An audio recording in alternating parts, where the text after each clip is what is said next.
a todos por participar, por estar presente en esta reunión, conferencia, que va a ser presentada por el doctor Pablo Sepúlveda Mercado.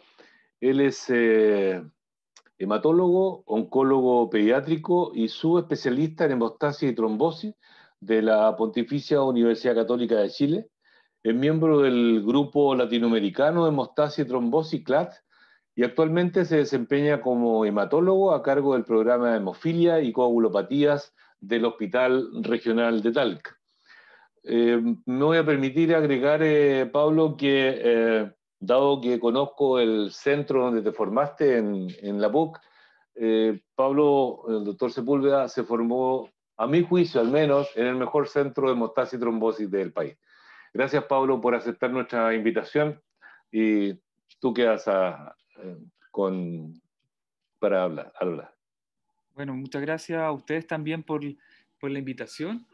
El tema de hoy, como decía el doctor Palomo, es trombosis y cáncer, que es un tema que, bueno, puede ser bastante amplio y también bastante complejo, pero que hoy en día es un tema bastante importante, sobre todo porque la trombosis, tanto la trombosis como el cáncer, cada vez son más comunes en nuestra población.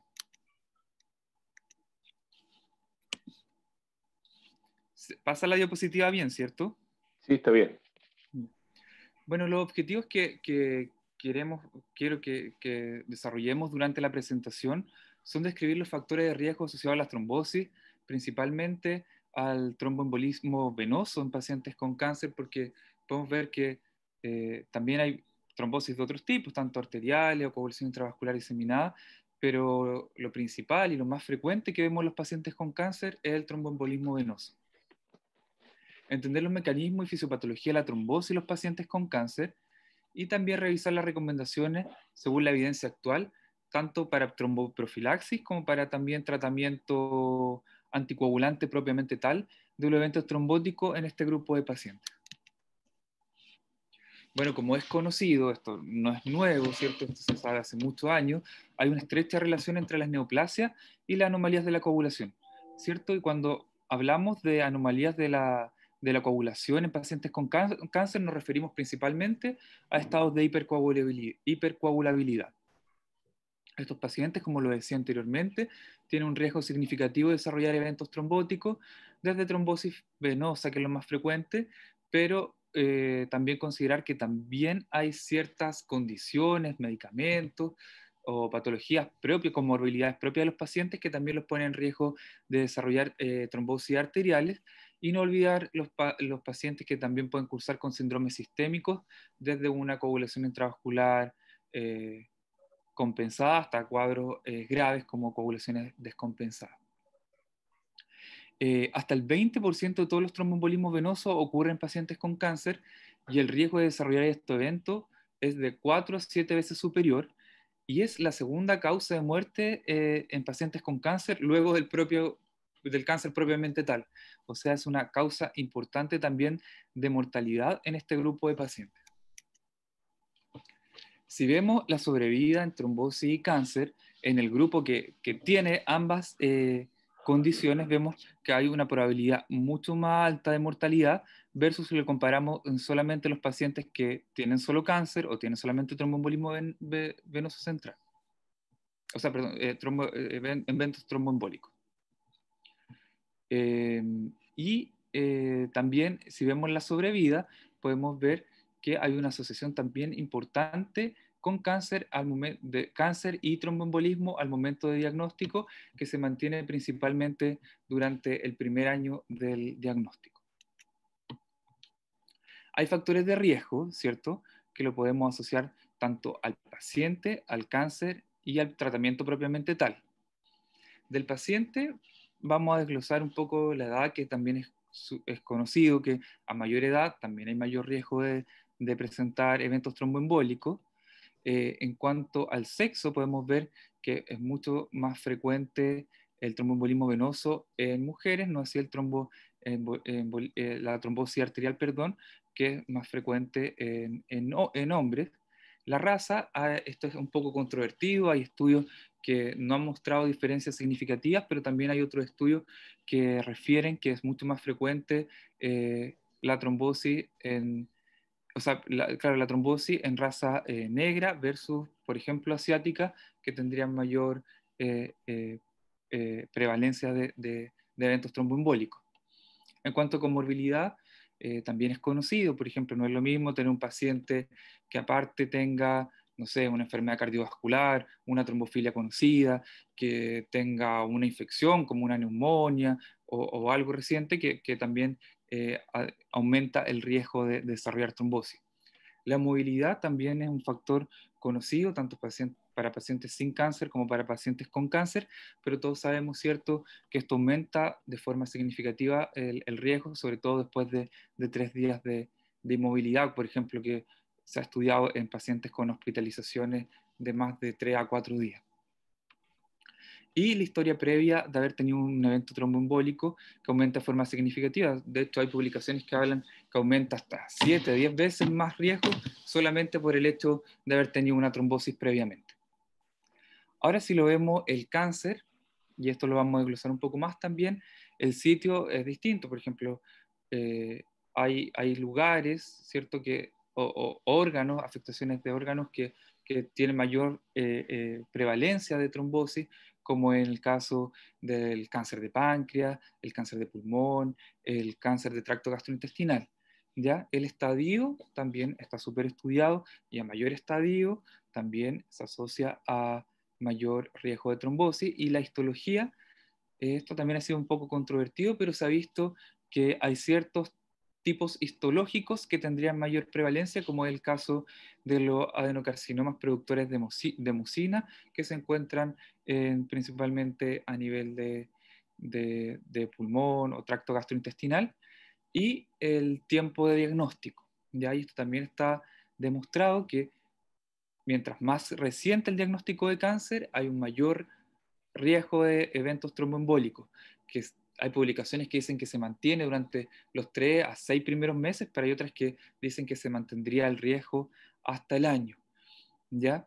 Y esto, bueno, tiene mucha lógica si uno lo piensa, porque sobre todo el diagnóstico, una que el cáncer está dicho vulgarmente, como activo, ¿cierto? Tengo mi diagnóstico reciente de cáncer, pero también tengo todas las cosas asociadas al tratamiento, ¿cierto? A lo mejor a veces cirugía, el uso de quimioterapia, todo en el fondo en la instalación de catéter, o sea, hay factores de riesgo adicionales para poder tener cáncer, sobre todo al inicio, o sea, perdón, trombosis al inicio.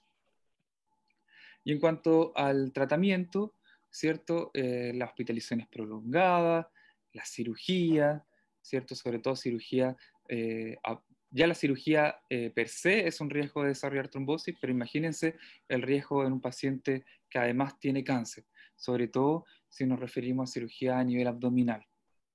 La quimioterapia, hay estudios específicos frente a algunas quimioterapias, por ejemplo, el uso de los platinos con el riesgo de trombosis, también la terapia hormonal, ¿cierto? El uso de estrógenos, los inhibidores de la angiogénesis, como el bevacizumab, que también daría un mayor riesgo. Y como lo decía, la instalación de catéter venoso central. El riesgo asociado a la edad, como lo mencionaba, esto no es nuevo, es bastante conocido, ¿cierto? Aumenta de forma considerable, sobre todo después de los 55 años, y para qué decir, sobre los 80 años, el riesgo de asociado si asociamos a mayor edad. En cuanto al tipo de tumor, también podemos ver que el riesgo relativo es mucho mayor, por ejemplo, en el cáncer de páncreas, en los tumores del sistema nervioso central, en algunos trastornos mieloproliferativos, en el cáncer de estómago, ¿cierto? En algunos tipos de linfoma, y así va bajando dependiendo también del tipo de cáncer, pero vemos que aquí el cáncer de páncreas va liderando el mayor riesgo de desarrollar un episodio tromboembólico, ¿ya? Que va hasta 4,34 veces en este estudio. También si asociamos a los pacientes que están recibiendo quimioterapia, esto también aumenta de forma significativa el riesgo acumulado de tromboembolismo venoso, sobre todo en los pacientes con cáncer de páncreas, ¿ya? Después vemos que está seguido por el cáncer de estómago y después del cáncer de pulmón como dentro de los más que darían mayor riesgo. Si nos fijamos en el estadio, bueno, aquí hay distintos estudios. Esta tabla hace referencia a los estudios más grandes que se han realizado y por lo menos el riesgo de tener desarrollo de metástasis aumenta 20 veces el riesgo comparado con los que no lo tienen.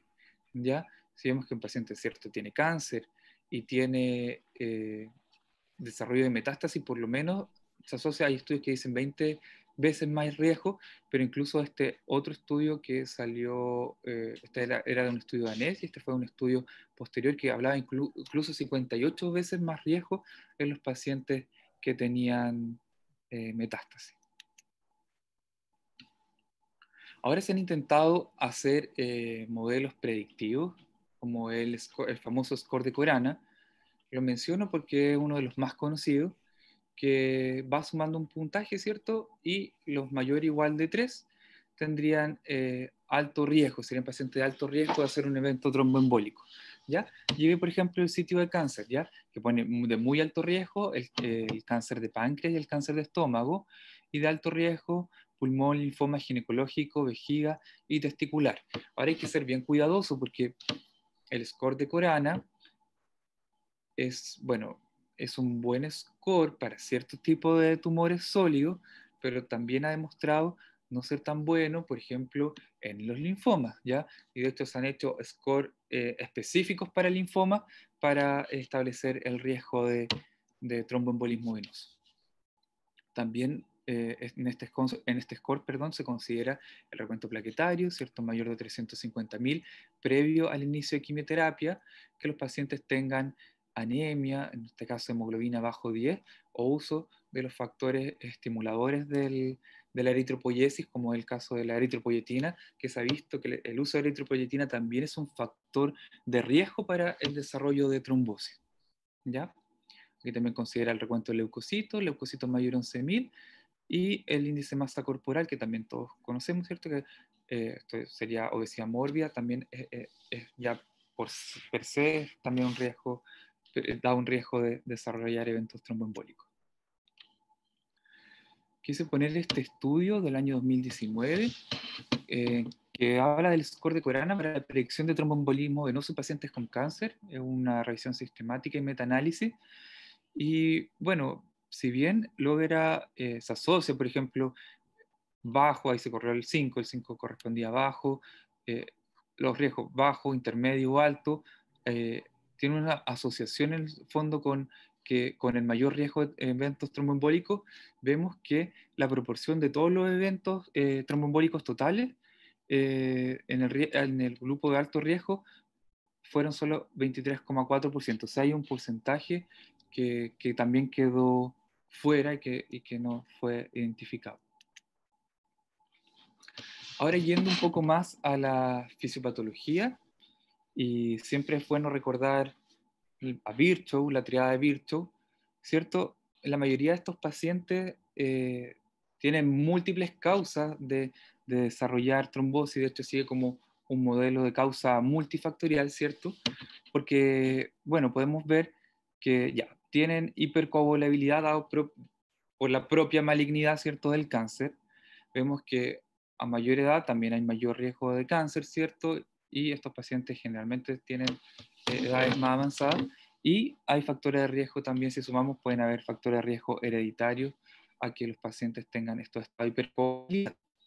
Si vemos daño endotelial, estos pacientes tienen un daño endotelial porque muchos de ellos tienen cirugía, ¿cierto? O se someten a quimioterapia, que la quimioterapia también produce alteración a nivel del endotelio, y muchos de ellos también son invadidos o tienen catéteres o tienen otro tipo de injuria o noxa a nivel endotelial por las múltiples invasiones, no solo del catéter, sino cuando los pacientes están graves o requieren UCI, ¿ya? Y también el éstasis sanguíneo porque estos pacientes, bueno, pueden o no tener obesidad, pero sí muchos de ellos que requieren hospitalizaciones, ¿cierto? Y pasan por periodos largos de inmovilidad.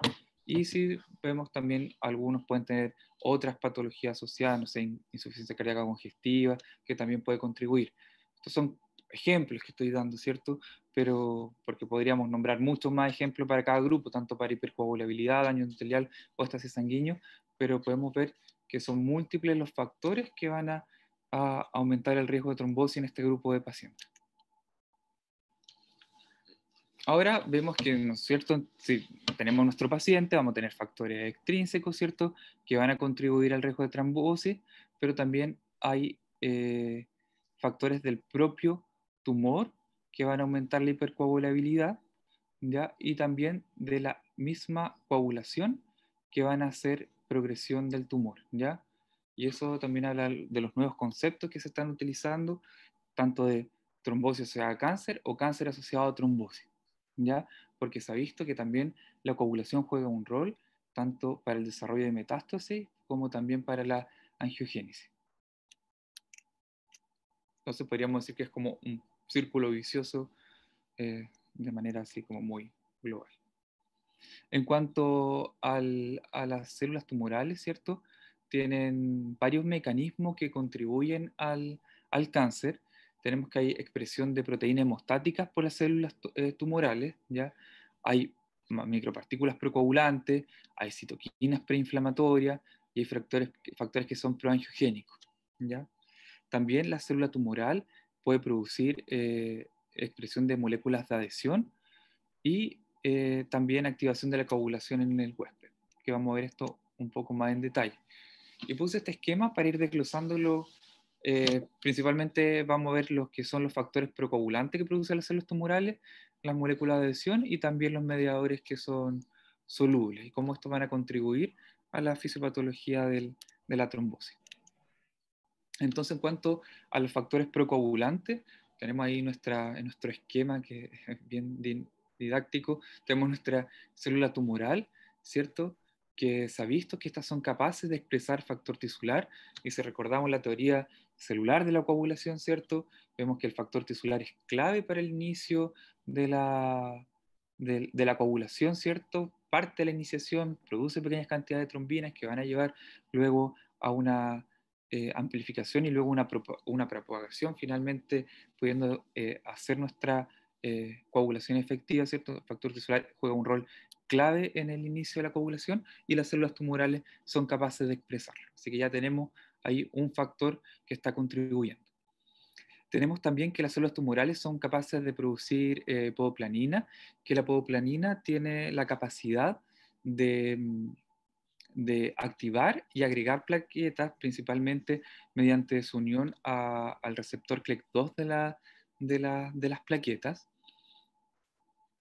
Y también tenemos el procoagulante del cáncer, que esto es algo que también hay que recordar, porque después también cuando veamos el tratamiento, que el procoagulante del cáncer se ha visto que puede activar directamente al factor 10 en factor 10 activado, ¿ya? Que este también sería un factor clave también en el desarrollo de nuestra coagulación. A la vez también habíamos dicho que las células tumorales podrían secretar micropartículas, y aquí podemos ver que estas micropartículas serían ricas en fosfatidilcerina, y la fosfatidilcerina lo que permitiría también es permitir una superficie, por así decirlo, para el ensamblaje y la propagación, amplificación y propagación de los, y ensamblaje de los factores de coagulación. Y además también el tumor pues tiene la capacidad, las células tumorales, perdón, tienen la capacidad de aumentar el inhibidor del activador del PAI-1, el inhibidor del activador del plasminógeno, que al estar activo, ¿cierto? Produciría una disminución de la fibrinolisis, que es lo que permite, sería como un estado hipofibrinolítico, por así decirlo, y un estado promueve un estado más procoagulante aún. O sea, son varios los factores que contribuyen, ¿ya? Esto es como bien general, porque hay muchos estudios más específicos al respecto, ¿ya? En cuanto a los factores, al procoagulante del cáncer, habíamos dicho que activaba directamente al factor 10, y eso es importante porque después, cuando veamos tratamiento, ¿cierto? Ahí cobra más importante, ahí entendemos, por así decirlo, la importancia de los anticoagulantes que inhiban directamente al factor 10, ya como es el caso de la heparina de bajo peso molecular y también del uso de DOACs, anticoagulantes de acción directa. El procoagulante del cáncer tiene la particularidad que fue detectado en tumores sólidos y en neoplasia hematológica, pero no en tejidos normales, ¿ya? Uno de los que más se ha estudiado el procoagulante del cáncer ha sido en la leucemia preomielocítica. De hecho, hay un estudio bien bonito que se hizo el 2002, que veía la expresión del procoagulante del cáncer, que, que era paralela al grado de transformación maligna. Y cuando uno trataba a los pacientes con leucemia promielocítica, por ejemplo, que tiene un tratamiento específico, que es el ácido transretinoico, que promueve la diferenciación celular, cuando las células se diferenciaban y maduraban, por así decirlo, también el procoagulante del cáncer disminuía.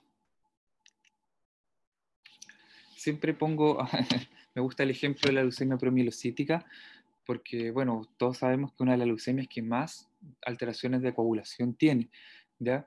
Y siempre antes no le tenía miedo a las hemorragias que se producían, pero ahora se ha visto, ¿cierto?, con todos estos factores y estos estudios que se han realizado, que en general estos pacientes tienen un estado muchas veces más inclinado hacia el estado hipercoagulable que hacia el estado prohemorrágico, por así decirlo. De hecho, si uno ve técnicas nuevas o no tan nuevas, por así decirlo, por ejemplo, pruebas globales de la coagulación, como pruebas viscoelásticas, tromboelastograma, Rotem, uno puede ver que muchos de estos pacientes con leucemia promielocítica están en un estado hipercoagulable, ¿ya? Como procoagulantes, porque tienen mucha expresión de factores como el factor tisular, ¿cierto? El procoagulante del cáncer, hay liberación de micropartículas, ¿cierto? Hay liberación de citoquinas proinflamatorias, de factores de crecimiento endotelial, o sea, es bien bonito si uno lo estudia porque uno ve porque antes siempre uno hablaba de leucemia promielocítica, se mueren de hemorragia, hay que pasarle plasma, hay que pasarle crioprecipitado, pero se ha visto que esto a veces empeoraba los cuadros porque al final uno empeoraba, aumentaba la hipercoagulabilidad en estos pacientes y al final lo que se desencadenaba era una coagulación intravascular diseminada y que por eso muchas veces se producía la hemorragia.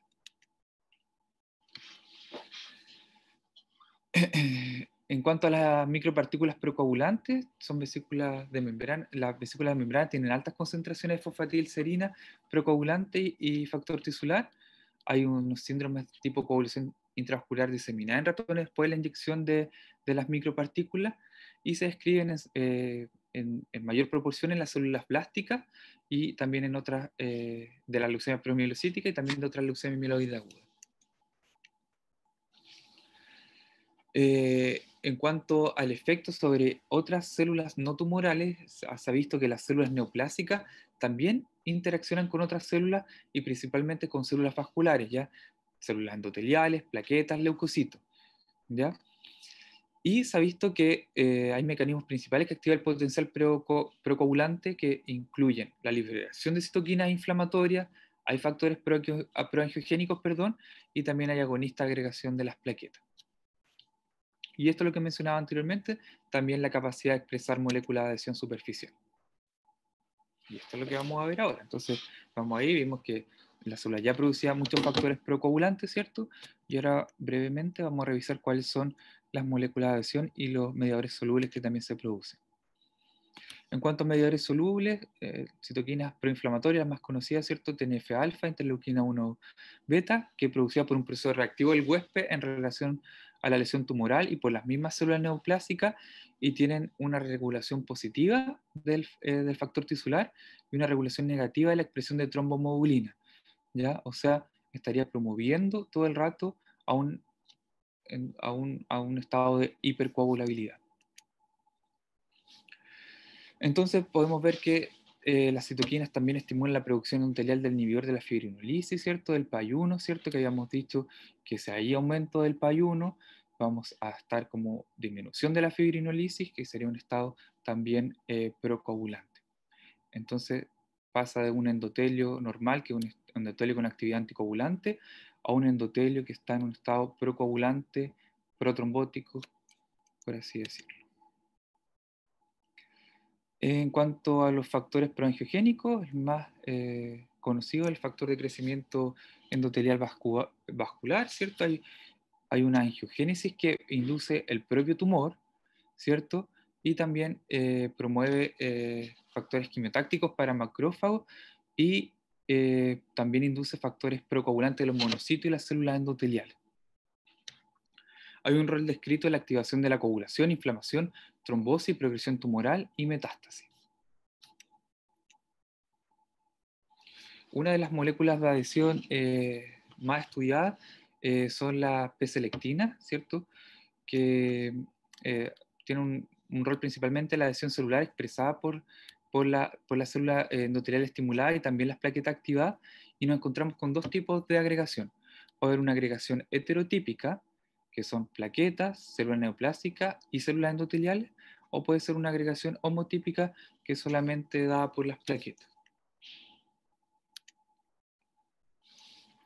Ahora vamos a ver las plaquetas, ¿ya? Hay un concepto también que es nuevo en cuanto al rol, a agregación en pacientes con cáncer, que hay una agregación plaquetaria inducida por las células tumorales, ¿ya? Y se ha visto que hay un aumento de la activación y agregación que también se relaciona con potencial metastásico en los pacientes en ciertos tipos de tumores sólidos, ¿ya? Bueno, las células tumorales también tienen la capacidad de producir agonistas, que hemos dicho, y aquí puede producir ADP, tromboxano, que son los más clásicos, y también algunas proteasas que van a llevar, ¿cierto? También sumado a esta sobreproducción de trombina, porque mencionábamos que había aumento del factor tisular, ¿cierto? Y había mayor también producción por otras, por, por, por, por otras vías también de trombina, va a llevar a una potente activación plaquetaria.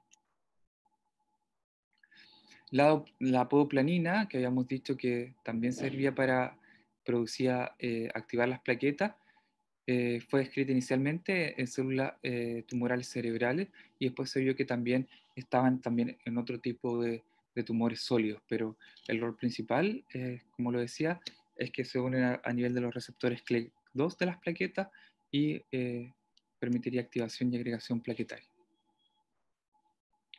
Esto también se ha asociado con un aumento de metástasis tumorales o progresión maligna, ¿ya? Incluso hay algunas estrategias, ¿cierto?, que han apuntado a inhibir algunas interacciones para también disminuir las complicaciones asociadas, tanto dadas por los mismos eventos, cierto aumento de riesgo tromboembólico, como también de progresión de malignidad.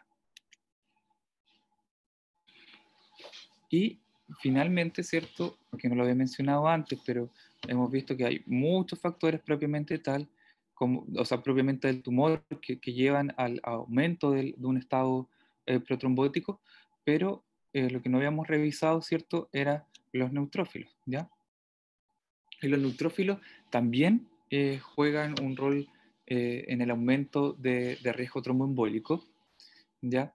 Porque se ha visto que están aumentados en cantidad en pacientes con tejido tumoral, principalmente las NET, ¿ya? Que las NET, ¿cierto? Esta red de histonas que liberan los neutrófilos y que pueden atrapar, por así decirlo, distintas células, plaquetas, ¿cierto? También se ha visto que hay una interacción con las células tumorales que también va a llevar a un mayor riesgo de trombosis, ¿ya? Entonces se ha visto que los NET pueden incluso afectar el crecimiento también tumoral y promover la angiogénesis, y también se ha asociado a mayor, no solo riesgo trombótico, sino que también a mayor estados de progresión e incluso recaída de la enfermedad. Esta es una publicación que si bien no es tan nueva, es del 2014, que salió en el blog, pero que hablaba específicamente de la evidencia de NET en las trombosis, ¿ya? Y esto en la imagen A vemos por inmunohistoquímica, lo café corresponden al leucocito y lo azul corresponden a las plaquetas, ¿cierto? Es una muestra de un trombo de un paciente que hizo un tromboembolismo pulmonar asociado a cáncer y que se identificaron también mediante distintas técnicas. Se vio la identificación, ¿cierto?, del DNA extracelular. En el fondo lo estaba viendo, esta red de histonas estaba viendo las NET, que estaban aumentadas en pacientes con algunos tumores sólidos y que estaban de forma significativa aumentadas con respecto a los controles o a otro tipo de patología. Y para terminar, porque este es un tema bastante amplio y da mucho para hablar, pero revisar lo último que hay en cuanto a profilaxis y tratamiento antitrombótico. Bueno, profilaxis primaria es discutida en algunos casos, sobre todo en el paciente oncológico ambulatorio. Parece ser más potente la evidencia en el paciente oncológico hospitalizado y también oncológico postoperado, ¿ya? Y anticoagulación propiamente tal, también ahí es donde está lo más controvertido, es cuál es el mejor anticoagulante para nuestros pacientes, ¿ya? Que pueden ir de heparina bajo peso molecular, ¿cierto? La más usada, los anticoagulantes de acción directa o también los antagonistas de vitamina K. Entonces, si revisamos las distintas guías, tanto guía americanas como guía europea, ¿cierto? Profilaxis en el paciente ambulatorio con cáncer. En general, en la mayoría están de acuerdo que los pacientes ambulatorios no se recomienda rutina. Obviamente, siempre para cada paciente hay que evaluar el riesgo trombótico, pero si de rutina no sería para todos, ¿ya? El mieloma recibiendo fármacos inmunomoduladores, ahí está las opciones de aspirina o heparina bajo peso molecular, que en la mayoría es una o la otra alternativa, y en paciente ambulatorio de alto riesgo, la mayoría concuerda que hay ver cierto caso a caso, viendo los factores de riesgo trombótico de cada paciente. Si vemos el uso de heparina bajo, el tratamiento convencional que corresponde a heparina bajo peso molecular y antagonista de vitamina K versus solo heparina bajo peso molecular, uno de los estudios más conocidos, bueno, un estudio multicéntrico que fue famoso, que es el CLOT, que incluyó una población de 772 pacientes, que veía el beneficio significativo, ¿cierto?, del uso del el beneficio, a favor del beneficio de heparina bajo peso molecular versus heparina bajo peso molecular seguido de antagonista vitamina K. ¿Ya? Disminuía el riesgo de recurrencia del 17 frente al 9%, ¿ya? A favor del uso de solo heparina bajo peso molecular, ¿ya? Después se hicieron otros estudios que en verdad esto no fue tan concluyente y no tenía estudios tan significativos. Esta es una publicación posterior a eso, ¿cierto? Que era, estos son revisiones sistemáticas y metoanálisis. Esta es una publicada el año 2018, ¿cierto? Que veía el riesgo de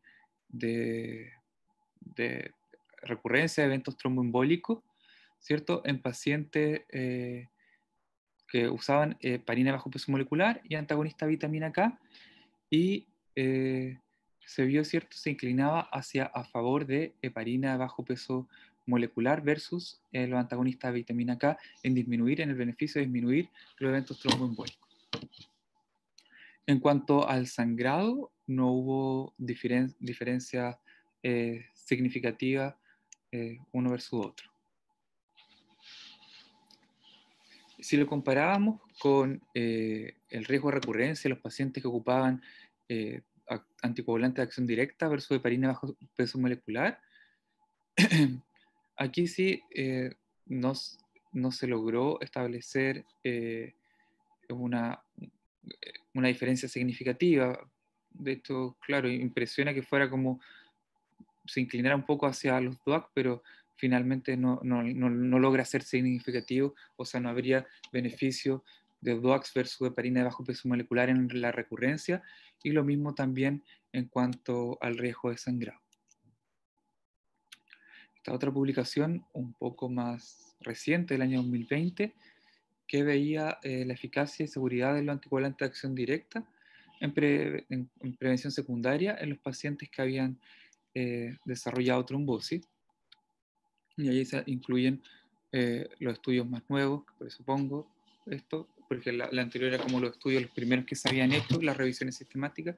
Estos son estudios relativamente son los últimos. Hay algunos que están en desarrollo y todavía no se publican los resultados, pero esto es de lo más reciente que hay. Y bueno, aquí veía la eficacia de los DOAC, ¿cierto? Versus a otros tipos de anticoagulantes en cuanto a heparina de bajo peso molecular, ¿cierto? Se veía que los DOACs, había una inclinación hacia los DOAC con que disminuiría la recurrencia de tromboembolismo venoso, y si los comparamos DOAC versus antagonista de vitamina K, vemos que no habría mayor beneficio de uno versus otro. Si lo vemos en seguridad en cuanto al riesgo de sangrado mayor, también si comparamos DOAC versus heparina bajo peso molecular, ¿cierto? También vemos que no hay diferencia significativa, y si lo comparamos con antagonista de vitamina K, tampoco. Si vemos todo tipo de sangrado, ¿cierto? Aquí sí se inclina hacia la seguridad por el uso de heparina de bajo peso molecular, y si lo comparamos con antagonista de vitamina K, tampoco vemos diferencia significativa. Este también es un estudio casi contemporáneo al anterior, publicado en el BLOOD, que también veíamos lo mismo. Comparamos uno de los DOAC que actúa ante el factor, principalmente contra el factor 10, ¿cierto? Sobre el factor 10, que el rivaroxaban, versus heparina bajo peso molecular. Y también vemos que, si bien tiende a inclinarse sobre el uso de DOACs, no hay diferencia significativa en cuanto al riesgo de recurrencia en los 6 meses, ni tampoco en la mortalidad. Y en cuanto al sangrado, también vemos que no hay diferencia significativa. Si vemos las últimas recomendaciones de la Academia Americana de Hematología del año 2021 en cuanto a prevención y tratamiento de pacientes con cáncer, recomendaciones fuertes es no usar tromboprofilaxis en pacientes ambulatorios que reciben quimioterapia contra el cáncer que tengan bajo riesgo de tromboembolismo venoso, y usar heparina bajo peso molecular para el tratamiento inicial en pacientes con cáncer. Recomendaciones que son condicionales: el uso de tromboprofilaxis en pacientes médicos hospitalizados, el uso de heparina bajo peso molecular para pacientes quirúrgicos, y el uso de heparina bajo peso molecular o anticoagulantes orales directos en pacientes ambulatorios con cáncer que reciben terapia sistémica con alto riesgo de tromboembolismo venoso. Y otras que también son condicionales, que son el uso de heparina o anticoagulante de acción directa para el tratamiento inicial de tromboembolismo venoso, y el DOAC también para el tratamiento a corto plazo de tromboembolismo venoso. Y el heparina bajo peso molecular o DOAC para el tratamiento a largo plazo de tromboembolismo venoso en pacientes con cáncer. Y ya finalmente, para terminar, sabemos que el tromboembolismo venoso es una complicación frecuente en pacientes con cáncer, que es una causa importante de mortalidad en este grupo. Hay diversos factores fisiopatológicos que confluyen y potencian el riesgo trombótico en pacientes con cáncer, y cada vez sabe más del rol de cada uno, y también se conocen otros nuevos factores que además contribuyen. Y el tratamiento de elección clásico, ¿cierto?, es la heparina de bajo peso molecular. Sin embargo, hay ensayos clínicos y evidencia bastante prometedora que muestra y respalda el uso de anticoagulantes orales de acción directa en este grupo de pacientes.